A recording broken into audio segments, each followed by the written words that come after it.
right, we can try that down a little bit.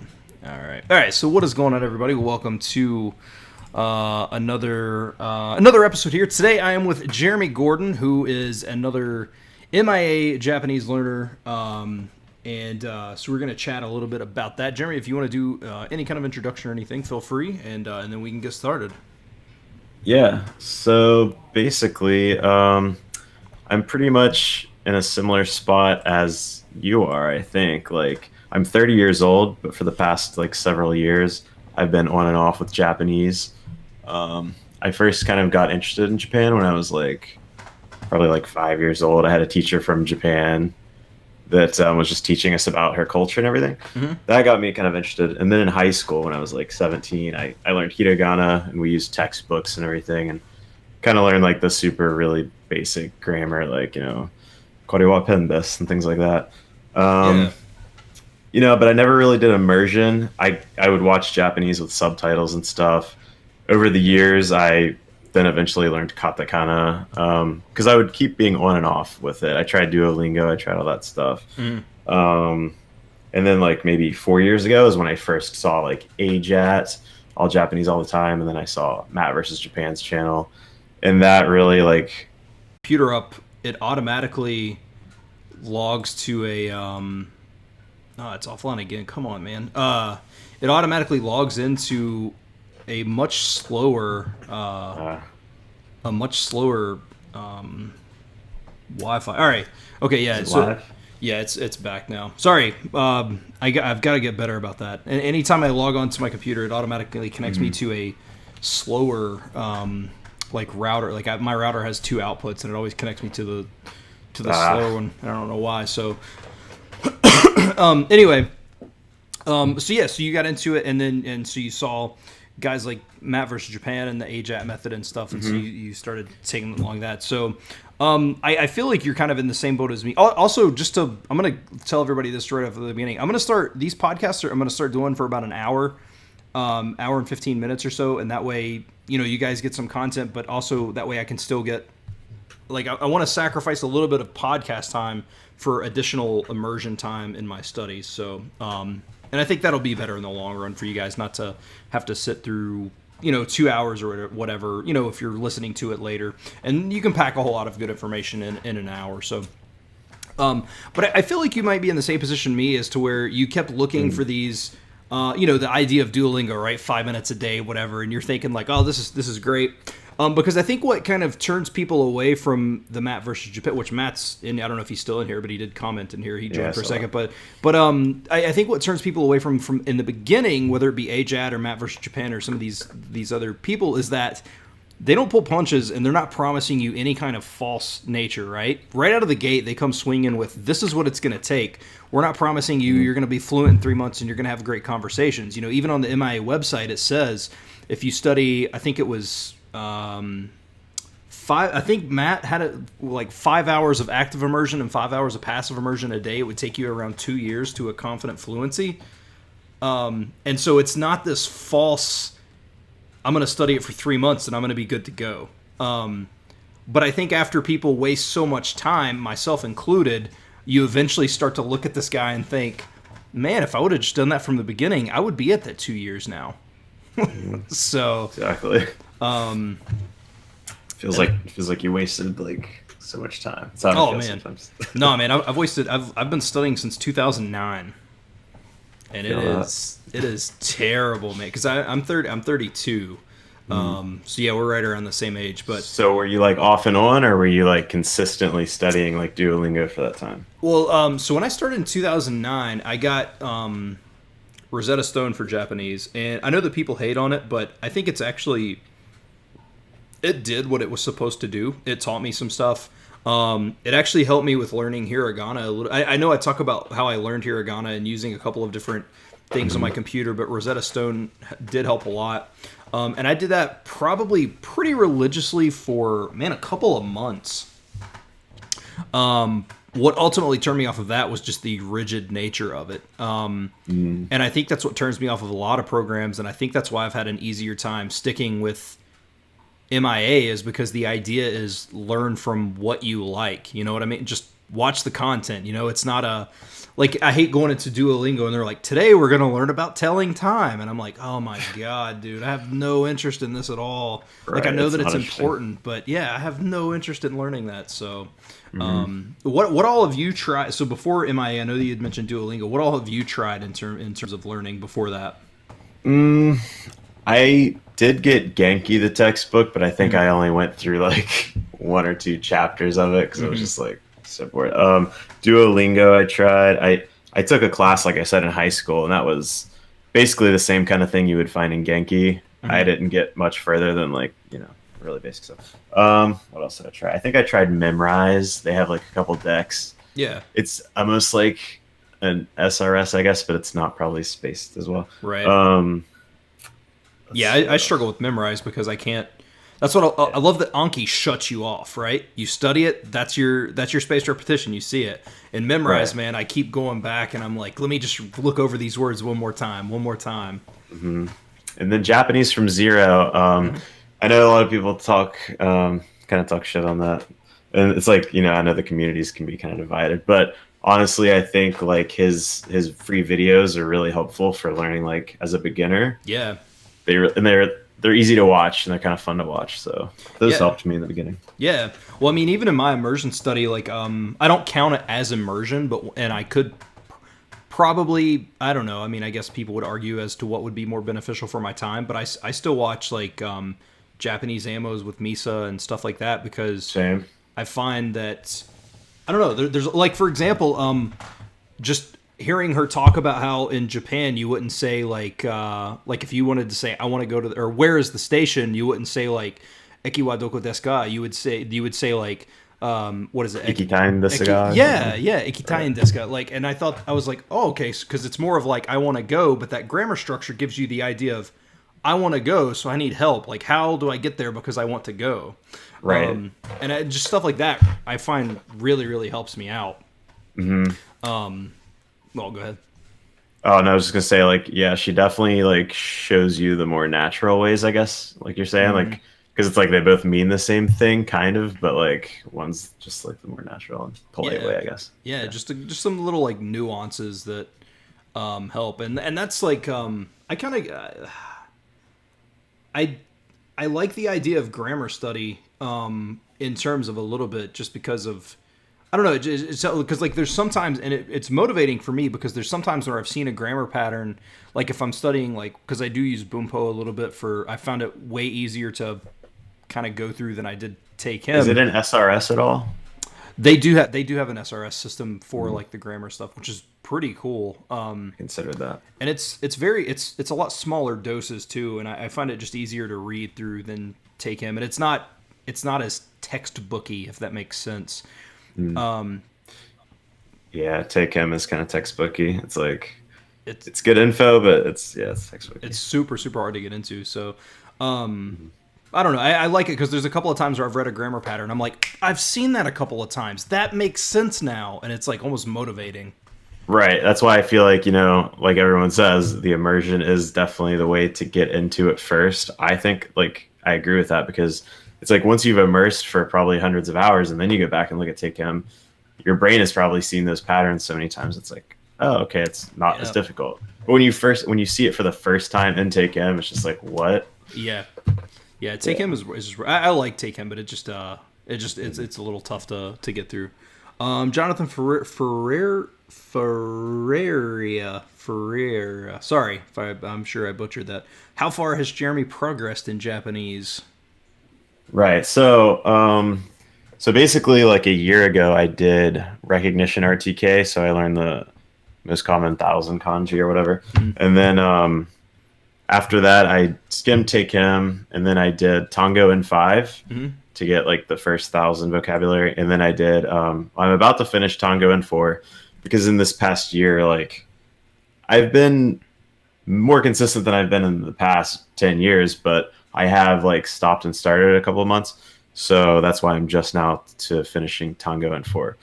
But because I haven't been immersing like I should have, Mm-hmm. my listening and reading ability is like still very beginner level. So like when I watch a show, I'm just picking up really random words. I'm not really comprehending like full sentences most of the time. Yeah. So yeah, I probably know maybe 1,600 words or something like that. Something like that. Gotcha. So But hearing them is another thing. yeah, are you using? Are you just going through the books and reading it, or have you made Anki decks, or do you have? I'm any just that pre-made? using, so basically Matt has pre-made decks for those books. So instead of like reading through the books, you're literally just uploading his Anki decks, and it's already got audio and everything in there. So you're just doing, I do 10 new cards a day. So it's just, I'm just learning 10 new words. Okay, gotcha. Yeah. Does he have one for the M4 book too? N5 and N4. Whoa. Okay. Cool. That's I might look into that after I finish, because like that's the one thing I think I think you had even maybe commented on one of my tweets, I but think so. yeah, like that's my struggle right now is I'm going through RTK and I really like it, and you know, I don't know, I really feel like if I got any kind of additional vocab, like I feel like it would help. But I also understand, and I think part of that is still my mentality and this idea of I really want to hurry this up, and I know that that's not the mentality I need to have. I need to take it slow.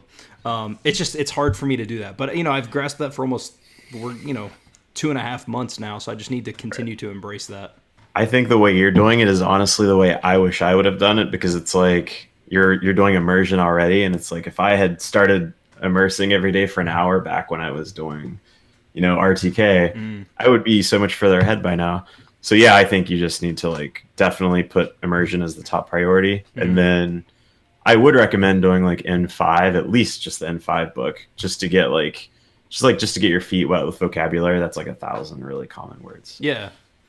Yeah, I don't know. I'm probably gonna look into it. I wanted to buy. I've looked into the books. I just have a hard time pulling the trigger on paying it's like $25. Yeah, you got to look around for a deal on it, but yeah, it's usually like 25. Well, I'm thinking about creating like an Amazon.jp account, because you can get it on Kindle in Japan for $10.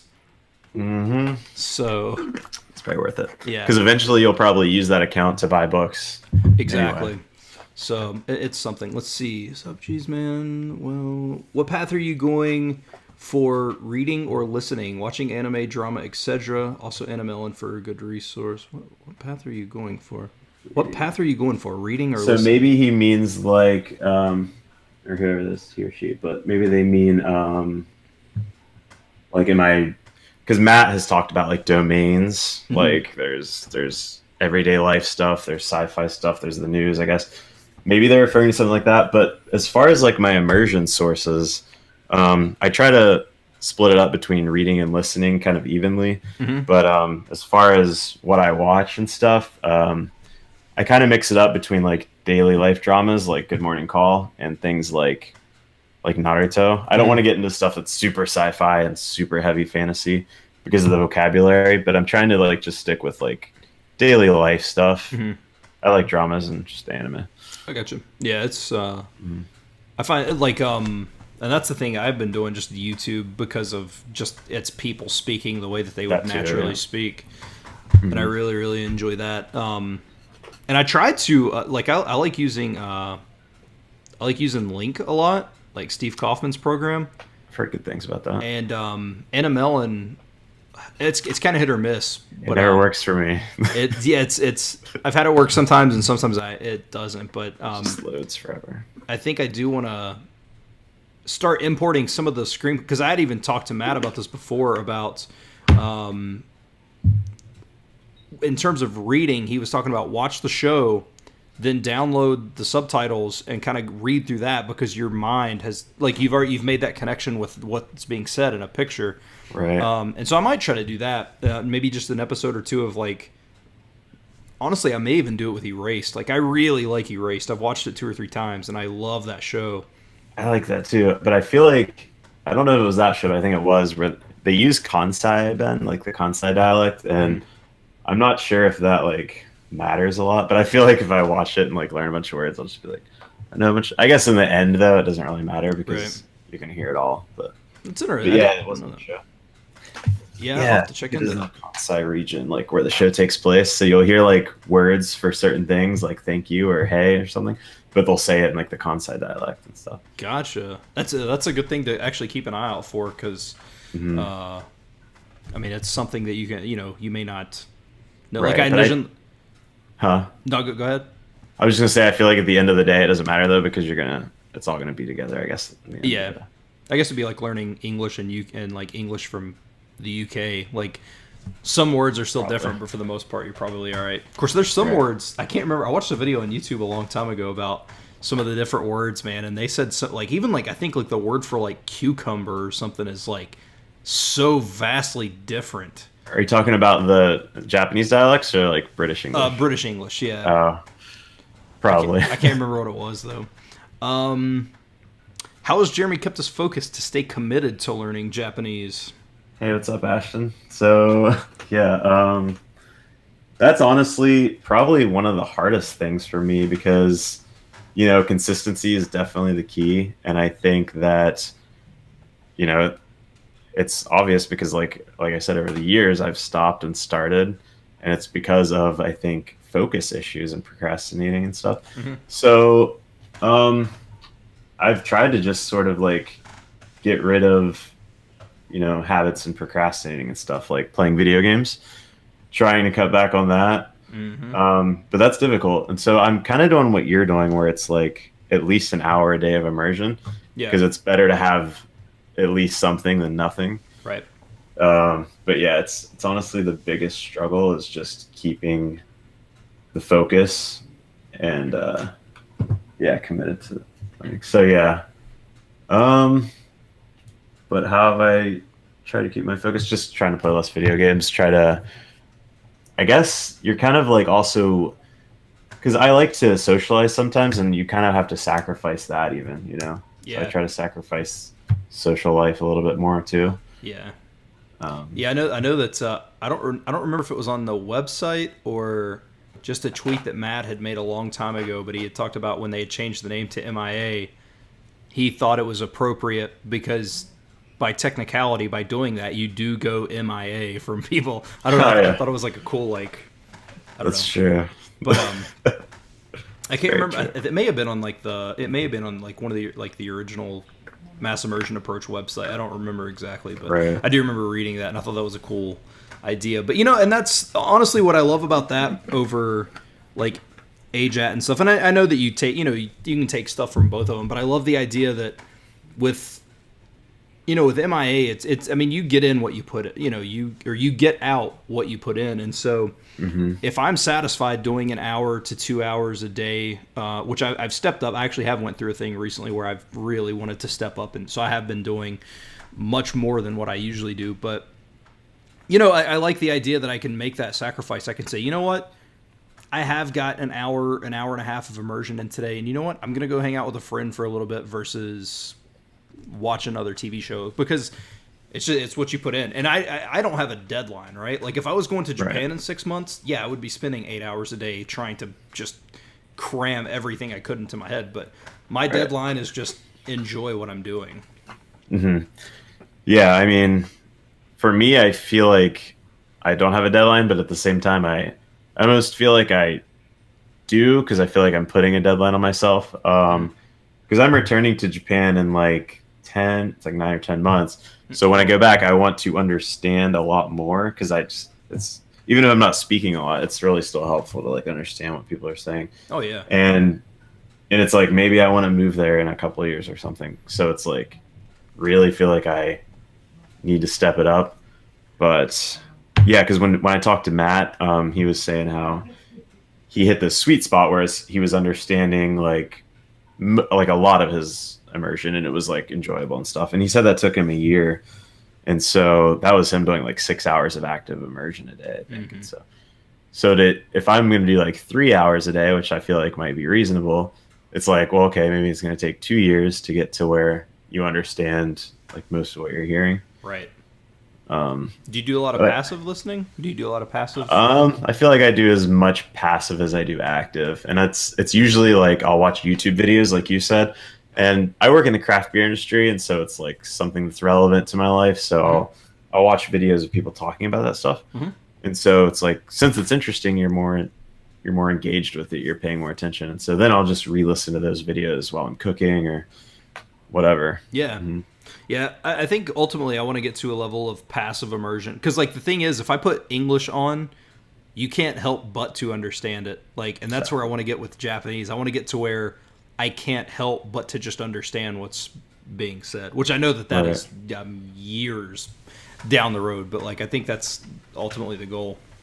A lot of people like on Twitter seem to be like, "Oh, it happens sooner than you think." So, and then Matt's even said, "Oh, just after a couple hundred hours, you're gonna see your comprehension go up, and it's gonna be very motivating." So, I have a feeling like maybe when it gets to that point of you feel your comprehension going up, maybe you're naturally gonna want to like spend more time in the language Yeah, and yeah, just and I know that since he's come out with and like everybody kind of just flocks to, which I get it, I mean it's, but a lot of time like I'll have people comment on my videos things that I've heard Matt recently say, and I'm just like, wait, what?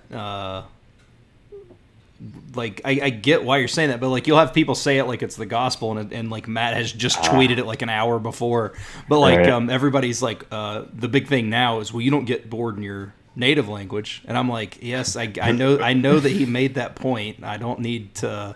And everyone's different. It's like Yeah, it's like, for example, like what's true for Matt isn't going to be true for everybody. It's like his experience, and sure, he is very successful with what he's done, but like, what he finds interesting, not everyone's going to find interesting. yeah, And so, I mean, like, yeah, you don't get bored in your native language, but at the same time, you might get bored just watching TV shows or reading books. You might be one of those people that doesn't like to do that a lot. So then it makes it kind of difficult to like, do that all the time. And I think that can be more a more critical point is that it's not that you're getting bored of Japanese or because oh, you don't get bored in your native, you don't get bored of English, but you get bored of what you're doing in English, and that's the thing. And I think it's just so easy to say, well, I'm bored of Japanese, but you're not bored of Japanese, you're bored of what you're watching. So instead of switching to doing something in English, just try watching a different show or something. Definitely. Yeah, like, and with the internet, there's so many sources. Like, you can, even if they're not amazing sources, like you can read Twitter posts, you can read YouTube comments, whatever. But yeah, there's all kinds of stuff out there. Absolutely. What other aspects of Japanese culture do you like? Foods, cards, artwork, etc. Well, since I'm like into design and illustration, I definitely love looking at like all the art, even like the old wood block prints by Hokusai and stuff, like all that stuff. But really, like the music I've been into for probably like 14 years now or something. So the music I love, the shows, the anime, of course. Let's see. I don't know. Honestly, just having visited there, like I just kind of fell in love with the way people are like super polite there and stuff, and just the way everything works there. Everything's like smaller. Yeah. The trains, the efficiency. I mean, efficiency is a good word. The wah. Yeah, just the way they are. I've said it a lot before. Like that's one of my biggest interests in Japan is that it's so different. Like because it's like we'll learn Spanish or learn. I mean even like French and German. Like it's still those cultures are, even though they're different, they're still kind of similar. Because I mean it's Western culture. More. Yeah. But man, you go to Japan and it's just like it's not even like it's a different part. It's like a different planet, like that's just pretty much so different, and that's what intrigues me. It's that exoticness of it, right? Even the toilets, like all their buttons and seat warmers. Yeah, man, they have. I've seen pictures of them, and there's so many buttons. Right, it's insane. So you went to Japan. When did you go to Japan? It was like a year and a half ago. Yeah, it was like around New Year's of 2019. Okay, and what part did you go? Tokyo. Went to Tokyo, Kyoto, Osaka, and where else did we go? Hiroshima. Oh, okay. Was it kind of like when you got there, was that kind of a wake-up call, like, I need to start studying Japanese way heavier? Yeah, because, a lot of people will tell you that, like, oh, if you go to Tokyo, everyone speaks, like, like English and stuff because it's in the city, and it's like sure, like they do, but it's very limited from my experience. Like even just like ordering at a restaurant, a lot of times people like still could barely understand you. And so just to even have a conversation in the city where there's a lot of foreigners, it was just like, yeah, I really need to learn a lot more Japanese. Yeah. It was nice to know like even just a few words though, because when we were looking for the exit, like I was able to ask like where the exit was in Japanese because they didn't understand the English word for exit. And so like those little moments, it's nice even just to know a little bit. Yeah. Were they pretty receptive to like when you spoke? Was that like did it like They not- all they all like seemed to be really happy to hear someone speak Japanese that was a foreigner. Yeah.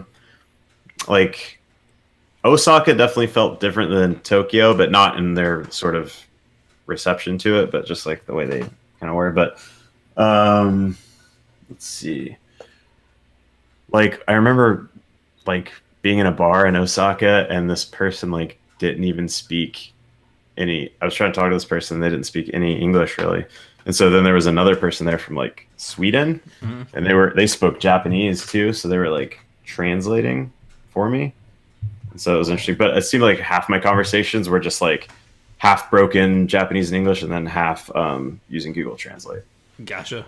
Pretty much. Was it did it seem like that was getting the point across? I'm always curious about Google Translate because I think it works good for like Spanish and stuff. But was it pretty accurate? It was accurate because it was mainly like it wasn't as much whole sentences as like words. It was just like, oh, I said a word they didn't understand, so I'll just type it in and show them, and then they'll get the gist. Gotcha. And vice versa. Yeah. Okay, that's not too bad. I always, like I'll type stuff into Google Translate that I know. Like sometimes if I don't have a Japanese keyboard on me, I will type specifically the romaji that I know spills out this meaning of something, Right. and it'll be like just something not even close to what I'm like, what is happening here? I know. Yeah. It's definitely not reliable. I mean, like. It's like it's not something you would want to like actually use for really like translating text. Yeah. Have you ever used any of the programs like Lingodeer or the iknow.jp or I use an app called Kana Drill. What are those for? So, Lingodeer is basically like a much better operated, which I don't use it either, just because again of getting rid of like the gamification apps on my phone. But it's set up like Duolingo, but it's first and foremost it's native audio. It's not computer generated like text to speech sounding stuff. But the other thing is it's set up a lot better. And like so if you have a sentence like even if it was just something simple like kore wa nan desu ka or something like that. Well, if you didn't understand like okay, kore, like what is that? I don't understand. Like you can actually click and on the app or on a desktop, whatever, you can click on the word and it'll actually, a box will pop up and it'll be, and it's not just like kore, because in Duolingo, you'll hover the word and it'll just tell you the meaning. You're like, kore, this is the representative, technically means this when you're referring to an item close to you, the speaker. Like, right. And so I don't, it's just kind of grammatically it's set up a little bit better. But again, I don't use it because it still teaches you a lot of like, not necessarily useless words, but like I don't know the word for I'm trying to think of a good example like refrigerator, right? That's something you'd probably say like refrigerator is part of a daily use, right? Right. But then I know yubinkyo yubinkyoku. Post office? Yeah. Mm-hmm. And I've been to the post office like twice in the last 10 years. So like, I don't know. It's still set up a little bit weird in terms of vocab, but I think that's just with any given app anyway. Right. I definitely have learned the word for refrigerator in like the Tango decks, like in the N5 and N4. And I never thought I would, even though it's like, I know it's a common word, but it's just like refrigerator. Right. There's I can probably like, I don't know the word for cabinet, microwave, stove. Yeah, I mean, just so many things just around my house. I've thought about doing the Post-it thing where you. I've thought about that. Take Post-its. As a matter of fact, on my bookshelf right now, from when I studied Korean for a little bit, I still have a Post-it on my bookshelf of the Korean word for bookshelf. I can't read it though. So Korean's easier to learn to read, right? Because it's just like it's only like what, less than 100 characters. Yeah, it's I can't remember how many it is, but it flows really well. Like I can't remember a lot. Like I do forget it pretty easily, but it's just because I don't study Korean actively. Right. But like in terms of the way that it fits together and the blocking of the like creating the syllables and stuff is so I don't it's like one of the like best alphabets on the planet, like in my opinion.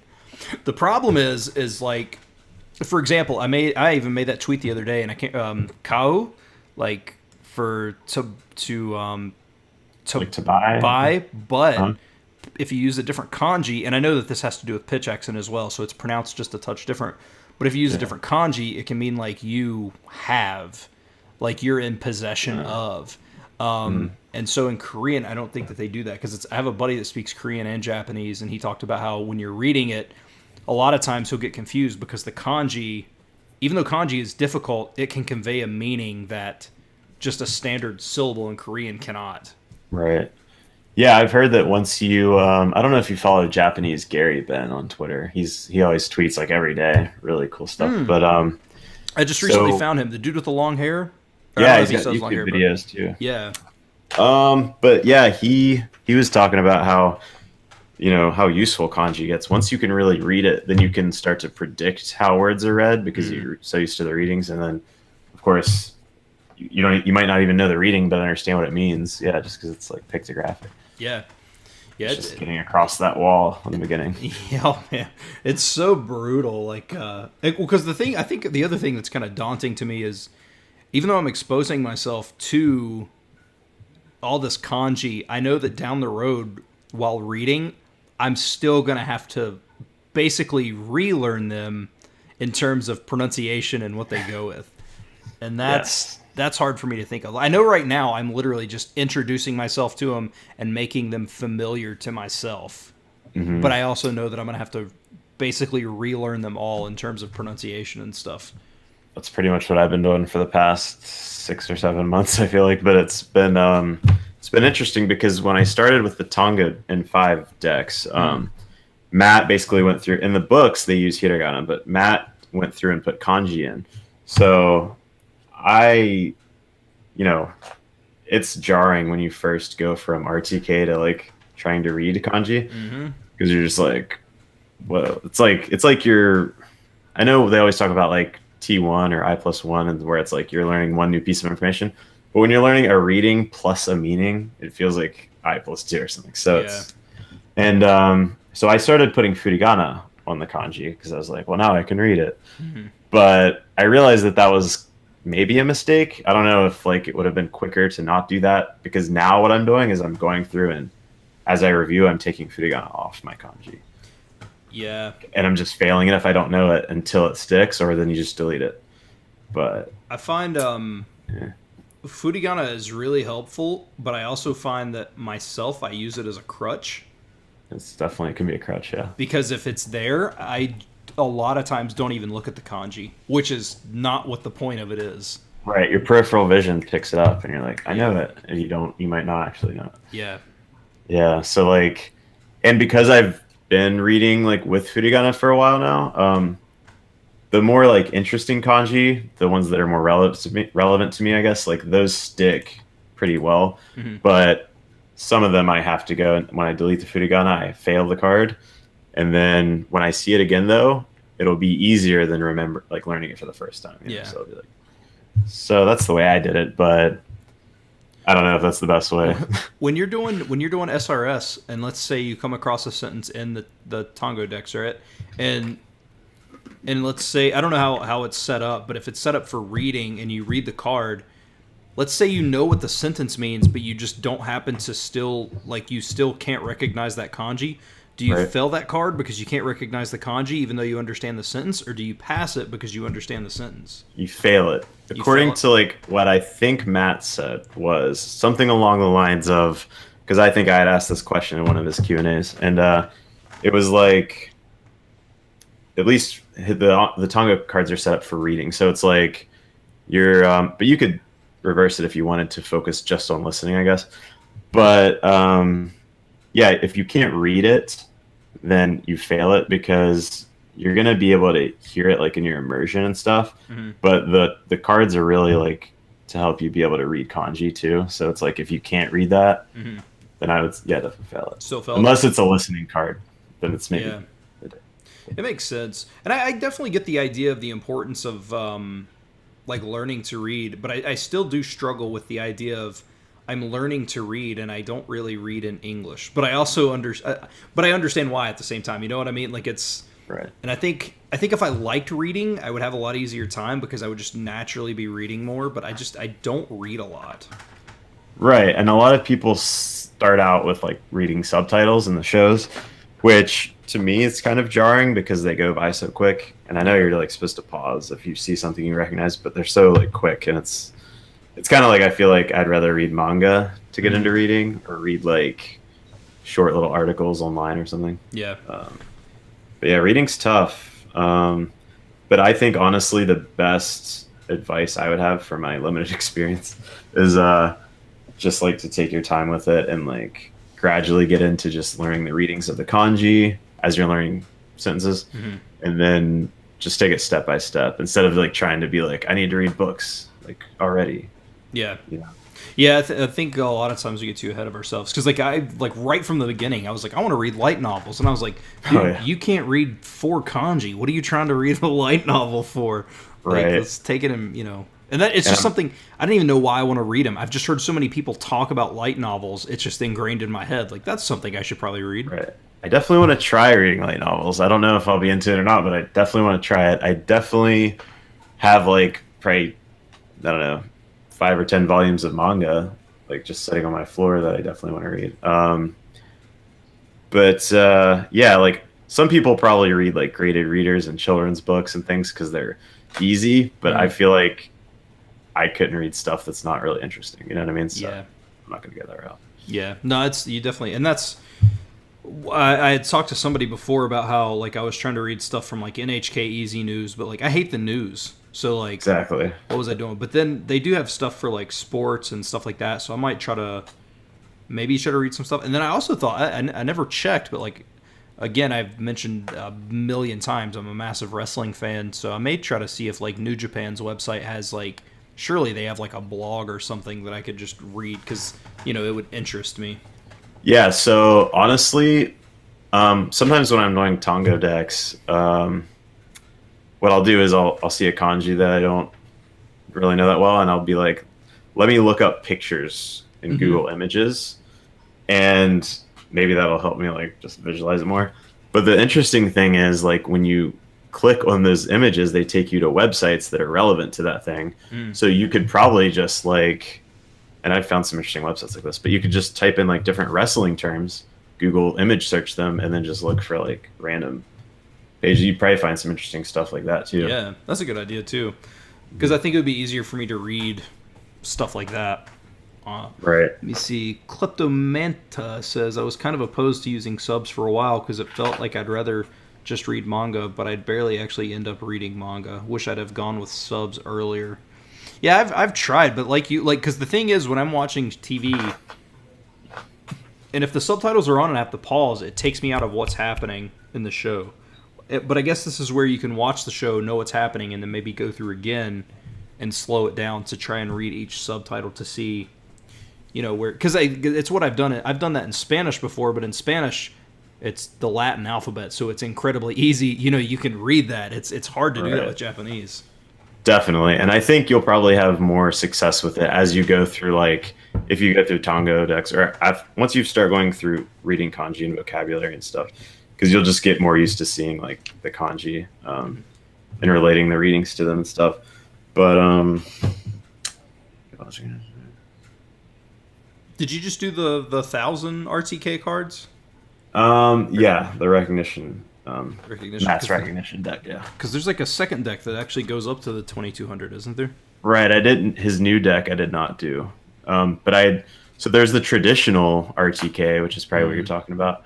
Which, in that deck, it was like set up differently. It was kind of like you're learning to write the kanji and stuff. But I started with that one like 3 years ago. I think I tried to do it, and I learned maybe 500 of them, and then just kind of forgot them all. But it was just too much to try to like learn to read or understand them and then write them out Right. and all this stuff. And Yeah. No, I tried, and I don't know. Like I tried writing several characters, and it just didn't help me for whatever reason. I don't know. I was just looking at my thing. I was trying to figure out. I'm doing 30 cards a day because I want done with RTK, man. And I've got 19 days, and I'll be finished. Yeah, that's pretty good. That's not long. It's definitely a relief when you finish it. Yeah, and that way I can, because I want to start getting vocabulary, man. Like I want to start adding, like do 10 words a day, whatever, and then go and immerse, and maybe I'll hear some of those words, maybe I won't, I don't know, but like just I feel like just overall, just if I can start packing on 10 words, and obviously you're not going to actually learn 10 words a day. That's what you're shooting for. You'll learn some, you won't learn some. This is the way it goes. But right. Man, if I could just start packing on some vocabulary, man, to just help that, being able to just the comprehension, like Exactly. just picking a word out here or there. Mm-hmm.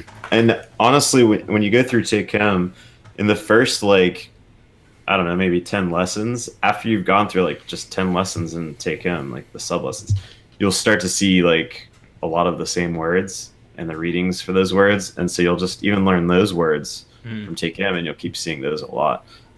So what I do now with Takim is to kind of make it less like I'm reading a textbook. I will, I'll do like 8 cards from Tonga right now a day, and then I'll take two sentences from Takim as well, so that's 10. And so basically I'll take like one sentence from each subsection that I find interesting, just to give me like a clue that it exists or whatever, right? Even if I don't fully know, like understand. Yeah. Do you use Takim on the desktop, or do you have the app for it? No, so what I have the physical book, and what I do is I just like go in Anki and just click add card, and then I'll just type in like the sentence from the book. Gotcha. Because it's one thing, like I have the Takim app, which is the whole book, just in on an app. But like, what bothers me is there's unless I'm an idiot, and you guys feel free to point out, because I mean but there's no audio at all, and that's right. Really, that's what I love about Bunpo. Bunpo has audio for everything. Yeah, I mean it is weird because it's like I'm just reading it, sub-vocalizing in my head what I think it sounds like. But I gotta say, like Matt's their more recent kind of add-on, the MIA add-on, is super awesome. I don't know if you've looked into it yet, but it does have a feature that generates. I think it generates audio, but there's another cool thing where he had made a video about like using ShareX to capture audio. Yeah. So you could literally go to the dictionary, like G-Show or something, and play audio, and then just like capture the audio from that. Yeah. And then put that in. But I think the MA add-on also has a feature for that. Yeah, I tried to do that because when like the first week I started, I was like, time to do sentence cards, and like it was so stupid because I was getting like I plus 30 sentences. You know what I mean? Like, because there was no I plus 1. Like, even though I've studied Japanese for a while, and I do have a pretty decent range in terms of things I know, but it's nothing related. Like, I can't imagine I'm gonna find the word toilet and then like camera and then like bread in the same sentence. You know what I mean? Like, you'd be surprised. So, well, that's probably also true, but like so it's so hard to get, especially because when you're first learning, every sentence is kore ore, it's kore are sore, it's it's not often that sentences really actually use those right words. Like when I'm listening, because I'm still, like I said, at such a beginner stage of immersing and hearing, like it's like you constantly hear like all these like abbreviated words, sometimes slang words. You hear a lot of just connecting words, like grammar terms that are just like kind of meaningless until you actually have all the stuff around them. Yeah. So I guess it's kind of like in the beginning, you're just collecting all the nouns and verbs and adjectives and all that stuff. And then maybe that grammar stuff, those filler words will start to make sense, I guess. Yeah. Bunpo actually taught me something that I didn't know. I don't think Takim went over this. Maybe it did, but again, it was just so hard for me to get through. But they actually taught a slang way of saying the kore sore are, which is, and I know that there's kochira, but like it's kochi sochi achi. Right. And I had, to my knowledge, had never seen that. Right. And then there's one where it's like if you're choosing among like three or more, Hmm. it's one of those words. But if you only have like two things, then it's like the other one, I think. Where it's like Oh yeah, right. right, it's like if there's two things, you say like dochi or whatever, and if it's like three or more, you say like dore or something like that. I Yeah, can't there remember was. exactly, I but forgot. Yeah, if there's two pins, like the sentence I remember is if specifically if there's two pins, right, then it's the like dolceta, because it's like that's like right, which of these two pins do you like or whatever. exactly. I have two modes when watching subs. Sometimes I'll be super focused and look stuff up and make cards. A lot of times I just don't pause and let it go. Yeah, most of my immersion, I very rarely watch with subtitles. All my immersion just comes from just purely getting into it. Have you thought about dropping down to like 5 new RTK cards a day and introducing some sentences? Yes, this is actually something I actually talked to Matt about, and he just said he thought that it would be a better idea to just kind of not burn through RTK, but get through RTK and then go like, I agree with that. and so I'm I You're I'm pretty trusting close to Matt. So finishing. yeah, and I'm super. I mean, it's 30 a day, and I think that sounds more. I don't know. I mean, I did struggle in the beginning, but I think it's. I think even in the beginning, even though I was dedicated, it was still a little bit of getting into a routine. Hmm. And now that I have like a routine down, 30 cards a day with 120 or even 150 reviews isn't really. I don't know. It just doesn't really bother me that much. Like it's pretty easy to get through, because what I'll do is I almost do like a version of time boxing with it, where I'll put 10 minutes. I'll look at my clock. If it's say 5:50, I'm working till 6 o'clock, and I'll burn through it. Like I'll just do Hmm. as much as I can, and I'm smart about it. I don't burn through it in terms of like hitting it. Like I'll concentrate on the card, try to figure it out, whatever. After that 10 minutes is I stop, and if I'm doing something else in Japanese, I'll do it. If I'm immersing, I'll do it. If I'm playing with my son, whatever I'm doing, I'll do it. But I won't go more than 10 minutes at a time on Anki. And then, in 20 minutes, 30 minutes, I may come back and I'll go for another 10 minutes. And that, I think, has helped a lot. I think one thing and I think I need to try it on that too, like with time boxing, because it's really helpful when you've got like a time limit. You know that you can't do anything else. But like I think my problem with when it comes to getting more immersion time in is I've always been this kind of person where it's like I'm a completionist. Like I have to know everything in a linear way. Like I feel like if I miss part of the episode, then it's like, oh no. But it's like kind of a silly way to look at it, because I can't even understand the episode yet. So it's like Right. might as well just keep. I should really just keep everything playing and then just come in and watch whatever's going on whenever it's happening. Yeah. I feel like that's what I should know. Yeah. So let's see. Do you have a favorite Japanese dish? So before I went to Japan, I had never tried curry, and when I went to Japan, I had Japanese curry at Koko Ichibanya, like curry house, and it was amazing. So I'd say curry is probably definitely up there. I just have gotten into sushi in the past 2 years, probably, which is crazy to some people, but No, I'm the um, same way, actually. yeah, I mean, I don't know if I'd say it's my favorite dish, but some pieces of sushi I really like. But yeah, I'd say curry, definitely up there. Yeah. I don't think I've ever tried curry. Like, I've not even, which I've never been to Japan, but I've never tried, like, Right. curry from the Japanese restaurant down the road. I'd recommend it because it's really good. I was surprised. It seems interesting. I know that if I'm not mistaken, curry was there's a movie called My Name Is Bruce, which is about Bruce Campbell from Army of Darkness, but like the people think that he's the actual superhero, like, and he's just Bruce Campbell. But like anyway, in this movie, like they like these like ancient Indian crazy tribal thing like come and like try to kill everybody, and he fights them off with curry. Let's see, DJT cards is the future. I don't know what DJT cards are. I feel like I had seen someone talk about that. But I can't remember. I feel like maybe they're talking about those anime cards that people have been talking about, where it's like it's weird, it's different. It's weird. If it is, that makes sense because Matt did just talk about anime cards. But I feel like those are like better for like people that have already done a lot of like cards and immersion and stuff. Right. I don't know if it's for beginners. Do you ever fall into the trap of consuming hours of English content when you know you should be immersing in Japanese? Do you ever feel guilty watching English content? Definitely. Yeah, and that's where I've said before, like if I don't hit an hour, at least an hour, bottom barrel, like hour minimum, I don't watch content in English. Like I just don't do it, and that's the only way I've found. Because if I start and I'm like I'll immerse later, that usually doesn't happen. Yeah, I found it's always better to do things as early as possible. Like the longer you wait, and for me, it's kind of sucks because I bartend, so my job can sometimes I'll be working in the morning, sometimes I'll work in the evening, and that kind of inconsistency kind of messes with my routine a little bit. But yeah, okay, that makes sense.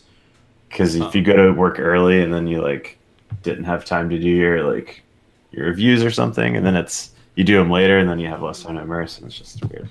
Yeah, see, I always think like sometimes I take for granted because I work Monday through Friday 8 to 5, so it's so easy to plan or try to have some sort of routine. I did work before I worked at where I currently do. I worked at GameStop, and it was just swing shift, and God only knows when I was going in. And it was so much harder to do especially those days like when I would work 1 to 9. Like 1 to 9, that's your whole day. Yeah. Like, because at least if I get off at 5, I still have a little bit of time. And I know that it's like, well, you could get up before, but like, I don't want to do anything before I go to work. Right. Like, so you do your reviews and stuff like after you get off work? Most you get up early. Well, so me and my wife will actually alternate as to who gets up with my son because he usually wakes up about 7:15. Sometimes it's a little bit earlier, but he'll usually wake up about 7:15. And so I'll start getting ready for work at 8. I usually get to work about 8:30 or 8:40, but so like if it's my morning to get up with him, I'll actually sit on the couch while he's watching TV, and that's actually a time when I'll go through my entire Anki deck in the mornings. It usually takes me about half an hour, maybe a little bit longer, 35 minutes, 40 minutes sometimes, but for the most part, I'll just do that in the morning, and then that's on that. So, but if it's a day when he when I didn't get up with him, I'll either do it on lunch at work or usually in the afternoon. I try to save it for time when I don't need audio.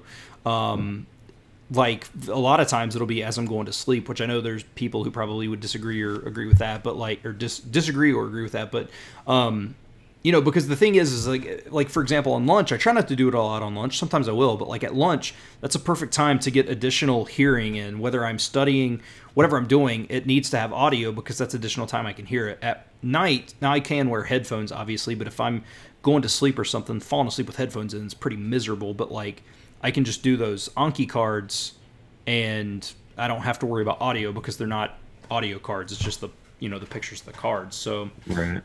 It's either first thing in the morning or as I'm falling asleep, depending on the day. Right. Yeah, I always have to do them like in the morning, but luckily I don't have to get up at like 7 or whatever. But yeah, because I feel like if I do them in the evening, I'll just be like way slower with it. Yeah, and that's I watched a video from Lamont from Days of French and Swedish, and he had mentioned how like I guess there's studies like the most productive that you're going to be in the entire day is like the first couple of hours that you're awake. And he was like, so many people wake up and go to work, and then so they're spending their most productive days mindlessly doing stuff at work. And I do notice that the earlier I study kanji, the better I do. Like if on the mornings when I study it in the morning, I retain that information better. Me too. It doesn't matter if it's like Japanese or if it's me working on design stuff. It's like if I do it after work, I feel like I'm mentally kind of drained or something. It's like not good. I can see that. Does anybody at your work like study or know that you like? No, they know I do, but like that, no one else does language stuff or anything. Gotcha. I don't know. I don't think I know anyone else in my town even that does like language study. Do you have interest in other languages, or is it just Japan or Japanese? For now, it's just Japanese. Like I had tried Spanish like years ago. Mm, Tried French for a couple weeks, but I never got super far. I mean, I think I'd probably gotten through maybe like 100 words in Spanish or something like that. Nothing gotcha, much. Yeah. gotcha. Japanese is just such a beast. It's like, Oh yeah, no, for sure. It's a language that, like, even if I study it, because I just love languages. Like, Japanese is my favorite, but I do still plan on, trying to learn several different languages that I just really have interest in. And like, I love the culture aspect too. Like I've mentioned before, like I really want to study Zulu and Yoruba and like some of like the African languages, just because of learning about the culture through the language. So now sure. I'm not saying I want to be like insanely fluent in those languages, but just to dabble enough, just to kind of get a feel for a little bit of the culture. And there's a lot of languages I want to do that with, but yeah, Japanese is, and that's the thing. Like pretty much no matter what else I study, it will always be side by side, because I don't imagine ever being to a point where I'm not studying Japanese. Right. Me neither. I think if I did have to pick another language, um, I don't know. Korean seems really cool, but I feel like I would probably just go with an easier one just because of like time. But Spanish seems cool though.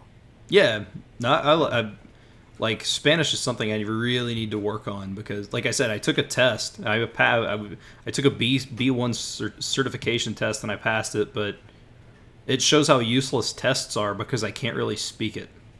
Right. So it's pretty weird. Let's see. There's some useful stuff with the anime cards thing, but I don't like the idea of exclusively turning them into vocab cards. Yeah, I'm not sure about that. Nihongo Shark Deck for easy sentences set is in the most common order. I've heard Kiniku Ninja mention the Nihongo Shark Deck to me, the Core 2000 or whatever it is. I wonder if it has audio though. The one that I downloaded on AnkiWeb had audio.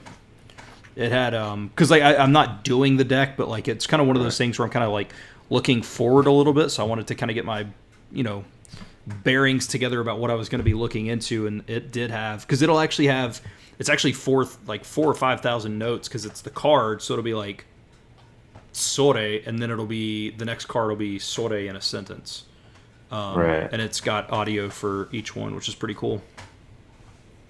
Yeah. Let me see. What are you most looking forward to when you return to Japan? The curry. Honestly, Understandable. yeah. Besides that, probably just seeing new places that I haven't been to yet, like smaller towns. Because like when I went last time, it was all big cities, pretty much. So I think just seeing small towns, cherry blossoms, because it'll be spring. So that kind Yeah. of stuff.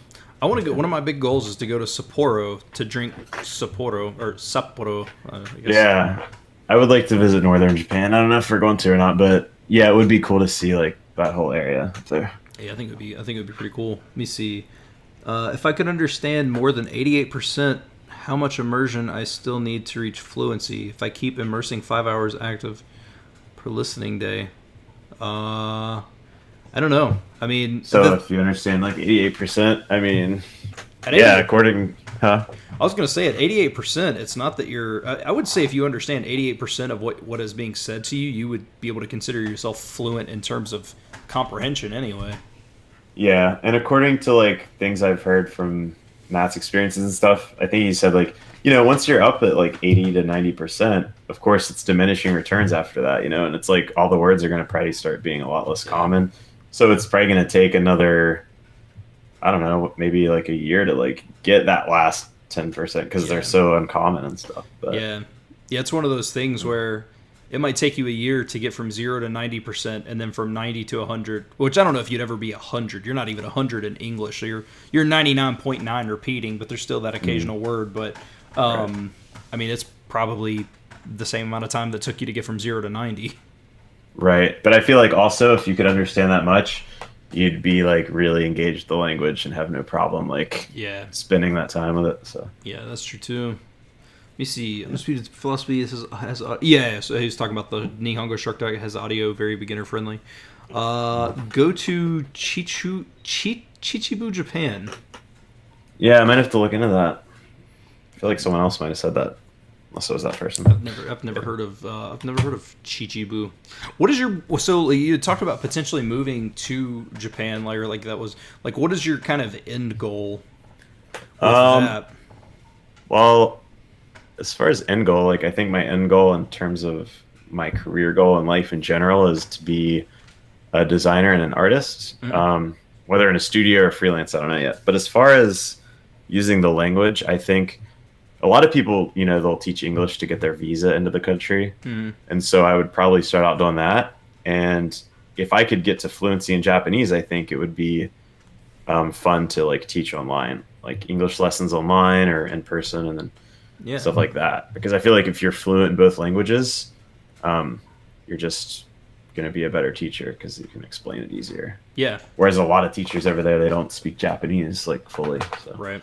That makes sense for sure. That sounds cool, man. It sounds like a pretty sweet plan. Like that was always my goal. My end goal was to be in Japan, but I'm also pretty happy with what I've got going on. So, and I right, like having my son and stuff. I wouldn't change for anything. But that was definitely always my goal was to be in Japan. I didn't know doing what, but that was right. always my like long term goal. But we are right at an hour. I mentioned earlier that I was going to start trying to wrap these a little bit earlier, just so I can spend a little bit more time studying and stuff. If anybody in the comments has any further questions or anything, let me know, and we will answer those. And I'm going to start wrapping up. But so in terms of MIA and in terms of all that stuff, you seem to kind of have, and I think that's what's cool about it is you kind of seem to have your own system that works within the realm of MIA, and making it work for you. Do you have any tips or just any kind of general information you would give someone in terms of getting into it? And not that you're saying don't do it exactly the way that the website is taken out, but any kind of advice in terms of getting into it and kind of finding what works for them. Right. I definitely, and even if you look back at like AJAT as it grows into MIA and as it continues to grow, little things get tweaked. So it's like nothing is set in stone. So definitely take everything with like a little bit of a grain of salt. And I think the most important thing to just realize is like immersion is the most important factor of all of it. So it's like, even if you don't do Anki this way or that way or use this deck or that deck, it's like immersion is like 90% of like everything. So engagement with the language should always be your first priority. I definitely think it's helpful to learn grammar, like the basics, and then just kind of like get it from immersion, and then maybe go back and look at grammar like later on. But I would say don't like sweat way too much over like the RTK stuff and like the super basic stuff, because like again, I think some stuff's going to stick, some stuff's not going to stick, but then you're going to see it again and it's just going to come back. So I would just say like to make sure you focus on immersion more than anything.